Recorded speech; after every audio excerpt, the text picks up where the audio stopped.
আলহামদুলিল্লাহ ওয়াকাফা সালামুন আলা ইবাদিহিল্লাযীনা ইসতাফা আম্মা বা'দ ফাআউযু বিল্লাহি মিনাশ শাইতানির রাজীম বিসমিল্লাহির রহমানির রহিম আলাম ইয়ালাম বিআন্নাল্লাহা ইয়ারা সাদাকাল্লাহুল আযীম أقال رسول الله صلى الله تعالى عليه وسلم حب الدنيا رأس كل خطيئة أو كما قال عليه الصلاة والسلام محترم مكرم আল্লাহ রব্বুল ইজ্জতের দরবারে বহুত বড় ইহসান এবং মেহেরবানি যে আল্লাহ পাক আমাকে এবং আপনাকে ভালোবেসে মহব্বত করে এরকম এক দামি মজলিসে আসা এবং বসার তৌফিক দান করেছেন। প্রিয় ভাইরা, রব্বুল আলামিন ইচ্ছে করলে এখন এই মুহূর্তে আমাকে এবং আপনাকে হাসপাতালে শোয়া রাখতে পারতেন, গান বাজনা টেলিভিশনের মজলিসে বসা রাখতে পারতেন, এখানে আসার পূর্বে গাড়ির চাকার সাথে ফিসা ফিসা মারতে পারতেন, কিন্তু আল্লাহ এগুলো করেন নাই। আমাকে এবং আপনাকে ভালোবেসে মহব্বত করে এরকম এক দামি মজলিসে আসা এবং বসার তৌফিক দান করেছে। ভাই, মজলিসটা সরাসরি আল্লাহ তাআলার রহমত নাজিল হওয়ার মজলিস। এই মজলিসটা সরাসরি ফেরেশতাদের মজলিস। এই মজলিসের দিকে তাকায় তাকায় আল্লাহ তাআলা হাসতে থাকেন। আল্লাহ তাআলার শান যেমন, আল্লাহ পাকের হাসিটাও তেমন। আল্লাহ পাকের শান যেমন, আল্লাহ পাকের তাকানোটাও তেমন। আমার শায়েখ ঢালকানগরের হযরত আলা কসম করে বলেন যে ভাই, মজলিসের চতুর্দিকে এখন হাজারো ফেরেশতা, লাখো ফেরেশতা একদম আসমান পর্যন্ত পৌঁছে গেছে। এত দামি এই মজলিস। তো আল্লাহর বড় দয়া যে আল্লাহ পাক আমাদেরকে এরকম এক দামি মজলিসে বসার তৌফিক দান করেছেন। এজন্য ভাই, সকলেই দিলের থেকে ওই মহান রবের শুকরিয়া আদায় করে বলি আলহামদুলিল্লাহ।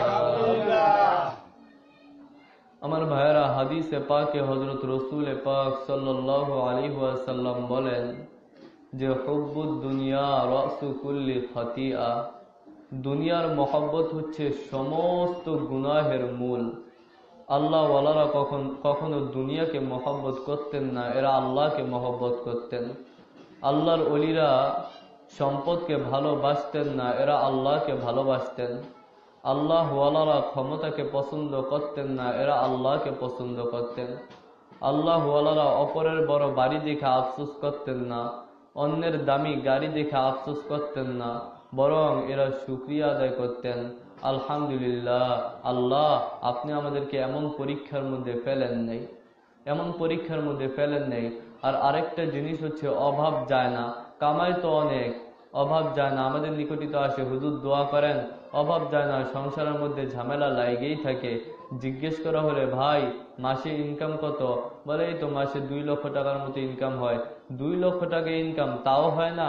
বলে হুজুর জিনিসপত্রের যে দাম, এর মানে কি? এর মানে কি? আমরা রিজিক মনে করি অনেকটাকে, বেশিটাকে। বেশিটা রিজিক না, অনেকটা রিজিক না। একটা মানুষের চাহিদা মিটানোর জন্য যতটুকু প্রয়োজন, ওইটা হচ্ছে রিজিক, ওইটা রিজিক। কামায় অনেক, আল্লাহ পাক চাহিদাও বাড়ায় দিচ্ছে। মাসে ইনকাম তার 2 লক্ষ আর চাহিদা 3 লক্ষের, আর 1 লক্ষ লস, পুরো জিন্দেগি আফসোস। আর আল্লাহ ওয়ালাদের চাহিদা আল্লাহ পাক কমায় দিছে। গ্রামের একজন ইমাম সাহেবকে জিজ্ঞেস করবেন, হুজুর বেতন কত? বলবে 6000 ধরা, তাও মাসে পুরোটা ক্লিয়ার হয় না। জিজ্ঞেস করবেন, হুজুর তাহলে চলেন কিভাবে? বলে আলহামদুলিল্লাহ, আল্লাহ পাক অনেক সুখে রাখছে। হুজুরের বউরে জিজ্ঞেস করবেন যে আপনার স্বামী 6000 টাকা বেতন ধরা, তাও মাসে পুরোটা ক্লিয়ার হয় না, কেমনে চলেন?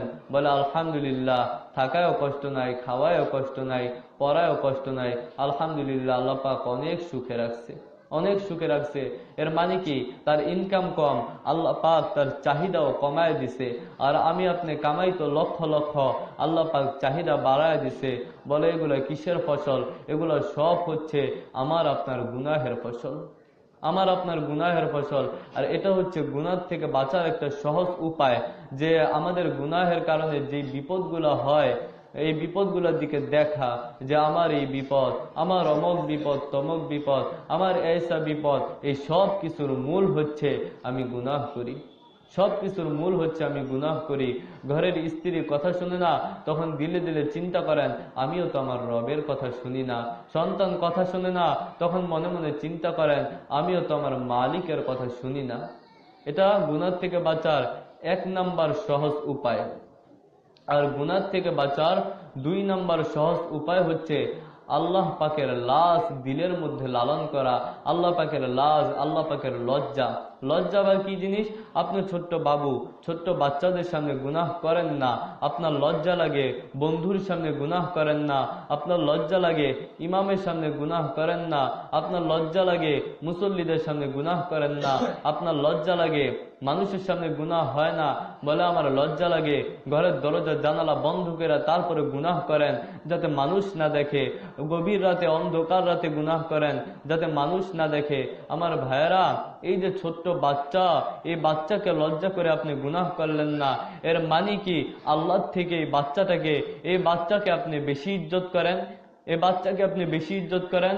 আমার ভাই, এই ঘরের দরজা বন্ধ করে আপনি গুনাহ করেন, মাখলুকের ভয়ে নিজেকে আড়াল করেন, অথচ ভুলে যাইবেন না যে খালিকের দরজা খোলা, আল্লাহর দরজা খোলা। মাখলুকের ভয়ে ঘরের দরজা বন্ধ করে গুনাহ করেন, অথচ আল্লাহর দরজা খোলা। রব্বুল আলামিন বলেন, কি মনে করো লুকায় ঝুঁকায় গুনাহ করো, কেউ দেখে না? চুপি চুপি ভুল করো, কেউ দেখে না? ঘরের দরজা বন্ধ করে তারপরে গুনাহ করো, অন্ধকার রাতে গুনাহ করো, মনে করো কেউ দেখে না? আল্লাহ পাক বলেন, দেখে না মানি আলাম ইয়ালাম বিআন্নাল্লাহা ইয়ারা। সে কি জানে না তার রব তার দিকে তাকায় রয়েছে? সে কি জানে না তার মালিক তার দিকে তাকায় রয়েছে? আল্লাহ রব্বুল ইজ্জাত আমাদের দিকে সরাসরি তাকায় রয়েছে। গাফলতির তাকানো আল্লাহ তাকান নাই। আমরা তো অনেক সময় গাফলতির তাকানো তাকায় থাকি, একদিকে তাকায় রয়েছি, দিলের মধ্যে একটা কিছু ভাবতেছি, সামনে দিয়ে কে আসলো কে গেল কোনো খবরই নাই, কোনো খবরই নাই। আল্লাহ পাক কি এরকম গাফলতির তাকানো তাকায় রয়েছে? না, আল্লাহ বলেন আমি গাফলতির তাকানো তাকাই নাই। রব্বুল আলামিন নবীকে উদ্দেশ্য করে বলতেছেন যে ইন্না রব্বাকা লাবিল মিরসাদ, ইন্না রব্বাকা লাবিল মিরসাদ। মিরসাদ ওই অবস্থাটাকে বলে যে শিকারী যখন শিকার করতে যায় তখন পা আস্তে আস্তে ফেলে, নিঃশ্বাস ধীরে ধীরে নেয়, যাতে শিকার টের পায় না যায়। হঠাৎ মুখ্যম সময় পেলে তীর ছোড়ে, ওই অবস্থাটাকে বলে মিরসাদ। আল্লাহ রব্বুল ইজ্জাত বলেন, হে নবী ইন্না রব্বাকা লাবিল মিরসাদ। হে নবী, আপনার রব কিন্তু গাফলতির তাকানো তাকান নাই। আপনার রব তো ওত পাইতে রয়েছে, যখন ইচ্ছা বান্দাকে খপ করে ধরতে পারে, যখন ইচ্ছা বান্দাকে খপ করে ধরতে পারে। কি মনে করো লুকায় লুকায় গুনাহ করো, কেউ দেখে না? চুপি চুপি গুনাহ করো, কেউ দেখে না? অন্ধকার রাতে গুনাহ করো, কেউ দেখে না? আল্লাহ পাক বলেন, চোখের আড়ালে কোন দিকে তাকায় রইছ, আমি আল্লাহ ওইটাও দেখি, আমি আল্লাহ ওইটাও দেখি। দিলে দিলে কি বাজে চিন্তা করো, কি কল্পনা করো, আমি আল্লাহ ওইটাও দেখি এবং জানি, আমি ওইটাও দেখি। মনে করো দিলের ভিতরটা ভিতরেই থাকবে না। কোরআনের আরেক জায়গায় আল্লাহ পাক বলতেছেন, অহুসিলা মাফিস সুদূর, অহুসিলা মাফিস সুদূর। ভিতরে যা কিছু আছে সব মালিকের সামনে জমা হবে, ভিতরে যা কিছু আছে সব মালিকের সামনে জমা হবে। আমার ভাইয়েরা, ভিতরেরটা ভিতরেই থাকবে না। লুকায় লুকায় গুনাহ করো, কি মনে করো তুমি একা, তোমার সাথে কেউ নাই, এজন্য গুনাহ করো, তাই না? আল্লাহ পাক বলেন, অহুয়া মাকুম আইনা মা কুমতুম, অহুয়া মাকুম আইনা মা কুমতুম। বান্দা, তুমি একা না, তুমি যেখানেই যাও আমি রব তোমার সাথেই আছি, তুমি যেখানেই যাও আমি আল্লাহ তোমার সাথেই আছি। বন্ধু, যাও এমন জায়গায় যা গুনাহ করো, আমি রায়হান অনুমোদন দিয়ে দিলাম। এমন জায়গায় যা গুনাহ করো যেখানে তোমার বিশ্বাস যে আমাকে দুনিয়ার কেউ না দেখলে আল্লাহ তাআলাও দেখেন না, এমন জায়গায় যা গুনাহ করো। আমার ভাই, আল্লাহ পাকের লাজ তো রাখো, আল্লাহ পাকের লাশ তো রাখো, ছোট্ট বাচ্চাদের সামনে গুনাহ করো না, এদের ভয়ে গুনাহ করো না। এই বাচ্চা তোমাকে কি দিছে? মা বাবার ভয়ে গুনাহ করো না, তোমার মা বাবা তোমাকে কি দিছে? ওস্তাদের ভয়ে গুনাহ করো না, ওস্তাদ তোমাকে কি দিছে? আর আল্লাহ পাক তোমাকে কি দিছে? আল্লাহ পাক তোমাকে কি দিছে? রব্বুল আলামিনের লাশ তো রাখো, আল্লাহ পাকের লাশ তো রাখো। যখন বান্দা গুনাহ করে আল্লাহ পাক ঠিক শুধু দেখেনি না, বরং এই কথাগুলো মনে করা দিয়া দিয়া তারপরে বান্দাকে ডাকতে থাকে। আমাদের ওরকম দিল নাই যে আমরা আল্লাহ পাকের ডাক শুনবো। আল্লাহ পাক প্রত্যেককেই ডাকতে থাকে। আল্লাহ পাক বলেন যে বান্দা আমি তো করিম রব, আমি তো কারিম রব। কারিম ওই সত্তাকে বলে যে না চাইতেই দেয়, যে না চাইতেই দেয়। কারিম ওই সত্তাকে বলে। রব্বুল আলামিন বলে তোমার সুন্দর দুইটা চোখ আমি তোমাকে না চাইতেই দেই নাই বান্দা, তুমি চাও নাই, তারপরে তোমাকে আমি সুন্দর দুইটা চোখ দিছি, চোখের উপরে ভুরু লাগাই দিছি, তুমি চাও নাই, না চাইতেই আমি তোমাকে দিছি। তোমাকে দুইটা কান দিছি, না চাইতেই দিছি। তোমার দুইটা হাত আমি না চাইতেই দিছি। এত সুন্দর চেহারাটা আমি না চাইতেই দিছি। শ্রেষ্ঠ এক নবী আমি তোমাকে না চাইতেই দিছি। এমন এক নবী আমি তোমাকে দিছি বান্দা, তুমি আমার কাছে চাও নাই, আমি তোমাকে দিছি, আমি তোমাকে দিছি। তোমার আমার কোন নেতা কোন, তোমার আমার কোন নেতা, তোমার আমার কোন মালিক এরকম আছে যে তোমার আমার জন্য কয় দিন জেল খাটছে, তোমার আমার জন্য কয় দিন না খাইছিল, তোমার মালিক তোমার জন্য কয় দিন নিজের শরীরকে ক্ষত বিক্ষত করছে, তোমার মালিক কয় দিন তোমার জন্য নিজের দাঁতকে শহীদ করছে, তোমার মালিক কয় দিন তোমার জন্য অপেক্ষায় ছিল। আর আল্লাহ পাক এমন এক নিয়ামত দিছে, এমন এক নবী দান করছে আমার ভাইরা, যেই নবী দিনের পর দিন তোমার আমার জন্য জেল খাটছে, যেই নবী দিনের পর দিন তোমার আমার জন্য না খায়া ছিল, তোমার আমার জন্য না খায়া ছিল, যেই নবী তোমার আমার জন্য নিজের শরীরকে রক্তাক্ত করছে, যেই নবী তোমার আমার জন্য নিজের দাঁতকে শহীদ করছে, যেই নবী তোমার আমার জন্য এখনো অপেক্ষা করতেছে যে কখন তুমি যাইবা আর মালিকের কাছ থেকে তোমাকে ছাড়ায়া নিয়া তারপর জান্নাতে চলে যাবে। সুবহানাল্লাহ। যেই নবী এখনো পর্যন্ত তোমার আমার জন্য অপেক্ষা করতেছে। আমার ভাইরা, আল্লাহ পাক এমন এক নিয়ামত দান করছে। আরে আল্লাহ পাকের লাশ তো রাখো, আল্লাহ পাকের লাশ তো রাখো। আল্লাহ পাক বলেন বান্দা তোমার এত সুন্দর চেহারা আমি দান করছি, তুমি আমার কাছে চাও নাই, তুমি চাও নাই। আমি তো কারিম রব, তোমাকে এমন একটা চেহারা দান করছি, কোনোদিন আমার কাছে চাও নাই। শ্রেষ্ঠ চেহারা, তোমার চেহারার মতো চেহারা সুন্দর করে আমি আর কাউকে দেয় নাই। এত সুন্দর চেহারা আমি তোমাকে দান করছি, এত সুন্দর দুইটা চোখ আমি তোমাকে দান করছি, তুমি আমার কাছ থেকে চাও নাই। এত সুন্দর কান আমি দান করছি, তুমি আমার কাছ থেকে চাও নাই, চাও নাই। ভুলে গেছো আজকে সেইগুলা। চোখ দ্বারা যখন গুনাহ হয় আমার ভাইরা, তখন মনে করবেন যে ওই মুহূর্তে, ঠিক ওই মুহূর্তে আল্লাহ তাআলা বলতেছেন যে চোখ দ্বারা তুমি তাকায় আছো, চোখ দ্বারা ওই সিনেমার নায়ক নায়িকাদের দিকে তাকায় আছো, এই নায়ক নায়িকা তোমাকে চোখ দেয় নাই। আমি কারিম রব তোমাকে না চাইতেই সুন্দর দুইটা চোখ দিছি। কান দ্বারা যখন গুনাহ হয় তখন দিলে দিলে চিন্তা করবেন যে তখন ওই মুহূর্তে আল্লাহ তাআলা আমাকে ডাক দিয়া বলতেছে, এরে জালেম, ওই গায়ক গায়িকা তোকে কান দেয় নাই, আমি কারিম রব তোমাকে না চাইতে কান দান করছি, কারিম রব তোমাকে না চাইতেই তো কান দান করছি। আমার ভাইরা, রব্বুল আলামিন তোমাকে আমাকে খাওয়াইতেছে, আল্লাহটা খায়া তারপর আল্লাহর নাফরমানি করতেছ, আল্লাহটা খেয়ে আল্লাহর নাফরমানি করে। বলে না হুজুর, কই আল্লাহ পাক আমাকে খাওয়ায়, আমার বাবা আমাকে ইনকাম করে খাওয়াইতেছে, আমার স্বামী আমাকে ইনকাম করে খাওয়াইতেছে, আমার বড় ভাই আমাকে ইনকাম করে খাওয়ায়। বন্ধু, তোমার স্বামী যে তোমাকে ইনকাম করে খাওয়ায়, তোমার ভাই তোমাকে ইনকাম করে খাওয়ায়, তোমার বাবা তোমাকে ইনকাম করে খাওয়ায়, এদেরকে ইনকাম করার, রুজি করার শক্তি কে দিছে? আল্লাহ পাক দিছে। আল্লাহ পাক কি পারত না তোমার স্বামীকে হাসপাতালে শোয়া রাখতে? আল্লাহ পাক কি পারত না তোমার বাবাকে অসুস্থ করে ঘরের মধ্যে শোয়া রাখতে? আল্লাহ পাক কি পারত না এগুলা? অবশ্যই পারত। রব্বুল আলামিন বলেন তোমার বাবা তোমাকে ইনকাম করে খাওয়ায় না, এদেরকে ইনকাম করার, রুজি করার শক্তি আমি রব দিছি, আমি আল্লাহ দিছি। আরে বান্দা, তুমি কি ভুলে গেছো যখন তুমি তোমার মায়ের পেটে ছিলা তখন তোমাকে কে খাওয়াইছে? যখন তুমি ছোট্ট ছিলা তখন আমি আল্লাহ তোমাকে খাওয়াইছি, ভুলে গেছো? দুনিয়ার মাছ গোস্ত তো তুমি কিছুই খাইতে পারতা না, আমি আল্লাহ তো তোমাকে খাওয়াইছি। যখন তুমি ছোট্ট ছিলে, দাঁত ছিল না মুখে, তখন আমি রিজিক দিছি তোমার মায়ের বুকে, তোমার মায়ের স্থলে। এরকম আমি দুধের ব্যবস্থা করে দিছি, যেটা বেশি ঠান্ডা না যে তোমার খাইতে কষ্ট হবে, বেশি গরমও না যাতে তোমার মুখ পুড়ে যাবে। এরকম সুস্বাদু খাবারের ব্যবস্থা কে ব্যবস্থা করছে বলো বান্দা? আমি আল্লাহ ব্যবস্থা করছি, আল্লাহ ব্যবস্থা করছি। কি মনে করো তুমি ফসল করো আর খাবার খাও, নিজে নিজে ফসল বপন করো আর খাবার খাও? রব্বুল আলামিন বলেন না, না, তোমাকে মাটির মধ্যে বীজ বপন করার ক্ষমতা আমি আল্লাহ দিছি, ওই ফসলে পানি দেওয়ার ক্ষমতা আমি আল্লাহ দিছি। বান্দা, ওই লাউয়ের বীজ থেকে একটা লাউয়ের গাছ বের করার ক্ষমতা আমি তোমাকে দেই নাই, লাউয়ের গাছ থেকে একটা লাউ বের করার ক্ষমতা আমি আল্লাহ তোমাকে দেই নাই। এগুলো সব আমি আল্লাহ করতেছি। আমার ভাইরা দেখেন, এই মাটিকে আল্লাহ পাক কত ক্ষমতা দিছে। প্রতিদিন এই মাটিতে লক্ষ লক্ষ মানুষ খেয়া ফেলাইতেছে। এই যে মানুষগুলো দাফন করা হয়, এই মানুষগুলো কি মাটি কাটলে মানুষ পাওয়া যায়? পাওয়া যায় না। মাটিতে মানুষগুলো খায়া ফেলাইতেছে। শক্ত দাঁত, এই বৃদ্ধ মানুষের শক্ত দাঁত, এগুলো পাটার মধ্যে রাইকা হাতুর দিয়ে বাড়ি দিয়ে দেখেন দৌড় দিব, এত শক্ত এই দাঁতগুলা মাটিতে খায়া ফেলাইতেছে। মহিলাদের চুলের গোছা, মাটি কাইটা কোনোদিন কেউ চুলের গোছা পায় নাই, এই চুলগুলা মাটিতে খায়া ফেলাইতেছে। এই যে রড, লোহা, এই লোহা মাটিতে খায়া ফেলাইতেছে, লোহা মাটিতে খায়া ফেলাইতেছে। ঘরে কেলান দেয়, কেন দেয়? কাঠ মাটিতে খায়া ফেলায়। আমার ভাই, এই শক্ত কাঠ মাটিতে খায়া ফেলায়, এই মাটি থেকে পারে না সামান্য একটা লাউয়ের বীজ খাইতে? অবশ্যই পারে। এই মাটি থেকে পারে না সামান্য একটা শশার বীজ খাইতে?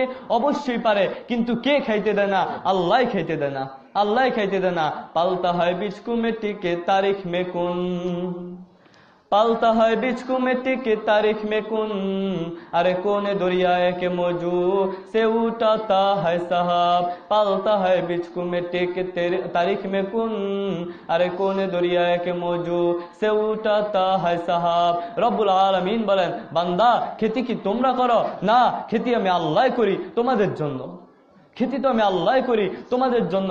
আমার ভাইরা, এজন্য গুনাহমুক্ত জীবন গড়া চাই। একদিন তো কবরে যাইতেই হবে না, একদিন তো সকলকে মরতেই হবে না।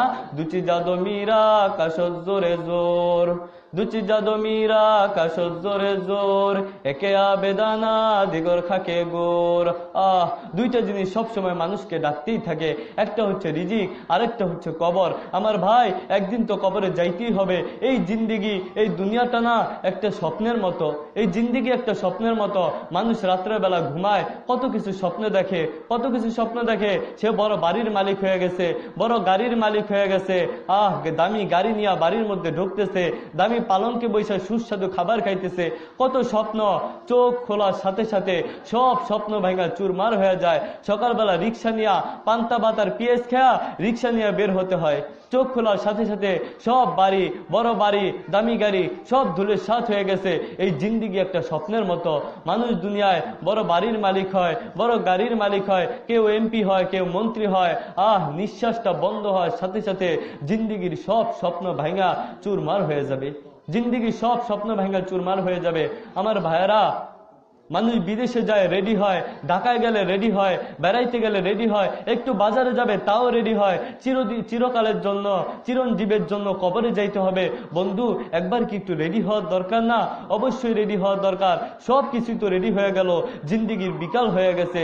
ইন্তেকাল, মৃত্যুর পরে কারো এই যে কাফনের কাপড়ের জন্য 3 দিন পর্যন্ত অপেক্ষা করা লাগে না। ময়রা দেখো, কাফনের কাপড় বাজারে রেডি আছে, কাফনের কাপড় বাজারে রেডি আছে, বাঁশ ঝাড়ে রেডি আছে, কলা পাতা গাছে রেডি আছে।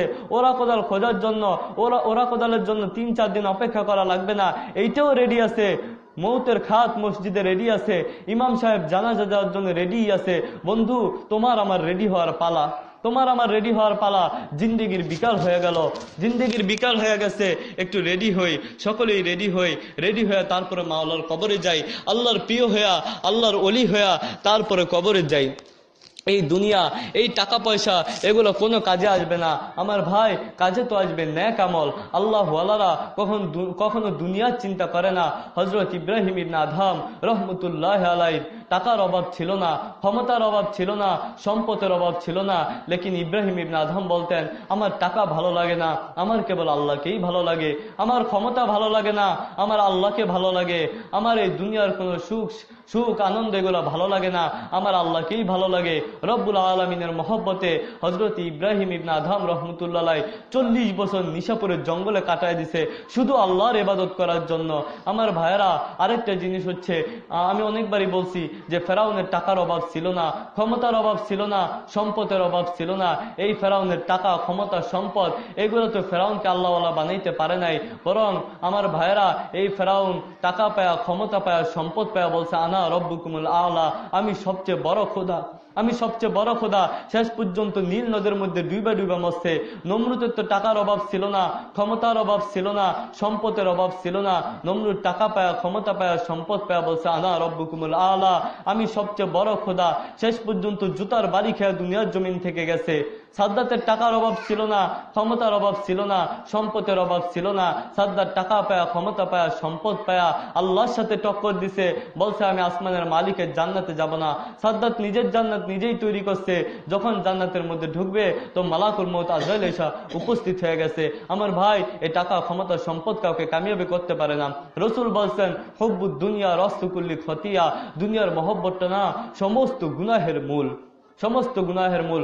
রব্বুল আলামিন আমাদেরকে দুনিয়ার মহব্বত থেকে হেফাজত করেন। আল্লাহর ওলি, আল্লাহর দেওয়ানা হইয়া তারপরে কবর নামক মাটির ঘরে শোয়ার তৌফিক দান করেন। বলেন আমিন। ওয়া আখিরি দাওয়ানা আলহামদুলিল্লাহি রাব্বিল আলামিন।